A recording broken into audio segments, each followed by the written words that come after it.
ഏക civil code നിയമം ഉത്തരാഖണ്ഡ് നിയമസഭയിൽ വെച്ചു. മുഖ്യമന്ത്രി പുഷ്കർ സിംഗ് ധാമിയാണ് ബിൽ സഭയ്ക്ക് മുന്നിൽ വെച്ചത്. ജയ് ശ്രീറാം മുഴക്കിയാണ് BJP അംഗങ്ങൾ ബില്ലിനെ സ്വാഗതം ചെയ്തത്. വിവരങ്ങളുമായി ഗൗതം അനന്തനാരായണൻ ചേരുകയാണ്. ഗൗതം, ചരിത്രപരമായ ഒരു നീക്കത്തിലാണ്, ഒരു ചരിത്രം കുറിക്കാനുള്ള ഒരു നിമിഷത്തിലേക്കാണ് ഉത്തരാഖണ്ഡ് നിയമസഭ എത്തിയിരിക്കുന്നത്. അവിടുത്തെ സഭാ നടപടികൾ ഈ തരത്തിലാണിപ്പോൾ. രാവിലെ 11 മണിക്ക് ഉത്തരാഖണ്ഡ് മുഖ്യമന്ത്രി പുഷ്കർ സിംഗ് ധാമി UCC ബില്ല് നിയമസഭയിൽ വെച്ചു. ഡെറാഡൂണിൽ ഉത്തരാഖണ്ഡ് നിയമസഭ ഇന്നലെ മുതൽ 8-ാം തീയതി വരെ പ്രത്യേക സമ്മേളനം വിളിച്ചത് തന്നെ ഏകീകൃത സിവിൽ കോഡ് സംബന്ധിച്ചുള്ള ബില്ല് പാസ്സാക്കുന്നതിന് വേണ്ടിയാണ്. രാവിലെ ബില്ലുമായി സഭയിലെത്തിയ മുഖ്യമന്ത്രിയെ ജയ് ശ്രീറാം വിളിച്ചും വന്ദേമാതരം വിളിച്ചുമാണ് BJP MLA-മാർ സ്വാഗതം ചെയ്തത്. ഇതൊരു ചരിത്ര പ്രാധാന്യമുള്ള ദിവസമാണെന്നും അഭിമാനത്തോടുകൂടിയാണ് ബിൽ അവതരിപ്പിക്കുന്നതെന്നും ഉത്തരാഖണ്ഡ് മുഖ്യമന്ത്രി പുഷ്കർ സിംഗ് ധാമി അറിയിച്ചു.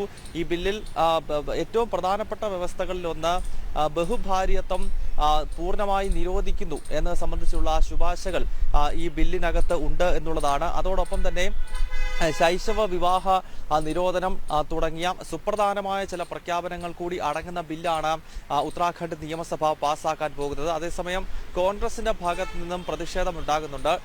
UCC ബില്ലിനെ നേരിട്ട് എതിർക്കാതെ കോൺഗ്രസ് മറ്റു ചില കാരണങ്ങൾ പറഞ്ഞ് ബില്ലിനെതിരെ രംഗത്തെത്തുന്നു എന്നത് ശ്രദ്ധേയമായി. രാവിലെ സഭ ചേർന്നപ്പോൾ തന്നെ കോൺഗ്രസ് MLA-മാർ 19 MLA-മാർ മാത്രമാണ് നിയമസഭയിൽ കോൺഗ്രസിന് ഇപ്പോൾ ഉള്ളത് ഉത്തരാഖണ്ഡിൽ.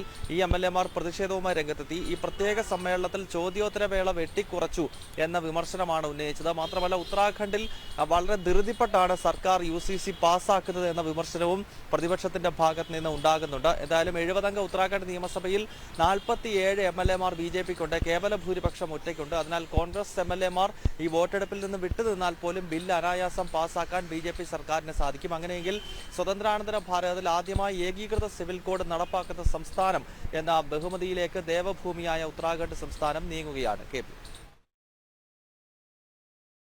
ഗൗതം പറഞ്ഞതുപോലെ തന്നെയാണ്, ചരിത്രപരമായ ഒരു നീക്കത്തിൻ്റെ പടിവാതിൽക്കലാണ് ഇപ്പോൾ ഉത്തരാഖണ്ഡ് നിയമസഭയുള്ളത്. ഒരുപക്ഷേ ഈ ഒരു ബിൽ പാസ്സാക്കുന്ന രാജ്യത്ത് തന്നെ ആദ്യ സംസ്ഥാനം. ഇനി മറ്റ് സംസ്ഥാനങ്ങളും ഇതിൻ്റെ പിൻപറ്റി ഉത്തരാഖണ്ഡിൻ്റെ മാതൃക പിന്തുടർന്ന് ഈ ബിൽ പാസ്സാക്കാനുള്ള ഒരു തയ്യാറെടുപ്പിലുമാണ്. അതുകൊണ്ട് തന്നെ ഒരു ചരിത്ര നിയോഗമാണ് ഉത്തരാഖണ്ഡിൽ വന്നു ചേർന്നിരിക്കുന്നത്, അല്ലേ? രാജ്യത്ത് ആദ്യമായാണ് ഒരു സംസ്ഥാനത്ത് ഏകീകൃത സിവിൽ നിയമം വരുന്നത്. ഗോവയിൽ ഏകീകൃത സിവിൽ കോഡ് ഉണ്ട്. അത് പോർച്ചുഗീസുകാരുടെ കാലഘട്ടത്തിൽ മുന്നോട്ട് വെച്ചിട്ടുള്ള നിയമമാണ്. ആ നിയമം തന്നെ പരിഷ്കരിക്കണം എന്ന ആവശ്യം വളരെ ശക്തമായിരുന്നു. അങ്ങനെ നോക്കുമ്പോൾ ഗോവയുടെ കേസ് നമ്മൾ മാറ്റി വെച്ച് കഴിഞ്ഞാൽ സ്വതന്ത്രാനന്തര ഭാരതത്തിലെ ഒരു സംസ്ഥാനം സ്വന്തം നിലയ്ക്ക് ബില്ല് പാസ്സാക്കി നിയമം പ്രാബല്യത്തിൽ കൊണ്ടുവരുന്നത് ഉത്തരാഖണ്ഡാണ് എന്നതാണ് വളരെ ശ്രദ്ധേയമാകുന്നത്. ഇനിയും അത് മറ്റു സംസ്ഥാനങ്ങൾ കൂടി പ്രാവർത്തികമാക്കുമെന്ന കാര്യത്തിൽ യാതൊരു സംശയമില്ല. കാരണം ദേശീയ തലത്തിൽ 18 സംസ്ഥാനങ്ങൾ, 31 നിയമസഭകളാണ് നമ്മുടെ രാജ്യത്തുള്ളത്.